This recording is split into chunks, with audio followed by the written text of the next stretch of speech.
प्रहारचे संस्थापक अध्यक्ष बच्चू कडू यांच्या नेतृत्वाखाली प्रहार पक्षाची आढावा व नियोजन समिती तयार करण्यात आली। या समितीच्या राज्य दौऱ्याला 23 फेब्रुवारीपासून सुरुवात होणार आहे।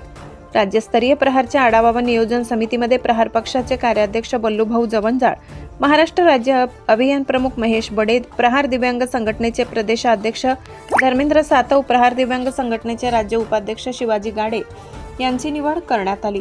राज्यस्तरीय आढावा नियोजन दौऱ्याबाबत बच्चू कडू यांच्या मार्फत अधिकृत पत्र आदेश काढण्यात आला असून प्रहार जनशक्ती पक्ष, प्रहार दिव्यांग संघटनेच्या सर्वच जिल्हाध्यक्ष, तालुका अध्यक्षांचा आढावा घेतला जाणार आहे। दिनांक 23 फेब्रुवारी ते 28 फेब्रुवारी दरम्यान विदर्भ विभागाचा, दिनांक 5 मार्च ते 10 मार्च दरम्यान खानदेश व कोकण विभागाचा, दिनांक 15 मार्च ते 18 मार्च दरम्यान मराठवाडा विभागाचा, तर दिनांक 23 मार्च ते 27 मार्च दरम्यान पश्चिम महाराष्ट्र विभागाचा आढावा या राज्य समितीच्या वतीने घेतला जाणार आहे। दिनांक 23 फेब्रुवारी ते दिनांक 27 मार्च या कालावधीत ही समिती राज्यातील सर्वच जिल्ह्यांना भेटी देणार असून पक्ष, दिव्यांग, शेतकरी, युवक, कामगार, महिला, विद्यार्थ्यांनी, सोशल मीडिया, सर्व आघाडीच्या पदाधिकारी आणि कार्यकर्त्यांसोबत बैठका घेतल्या जाणार आहेत।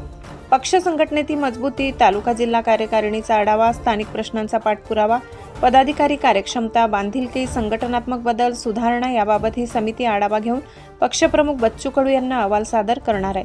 10 न्यूज सह्याद्रीसाठी ब्युरो चीफ शिवाजी गाडे, मुंबई।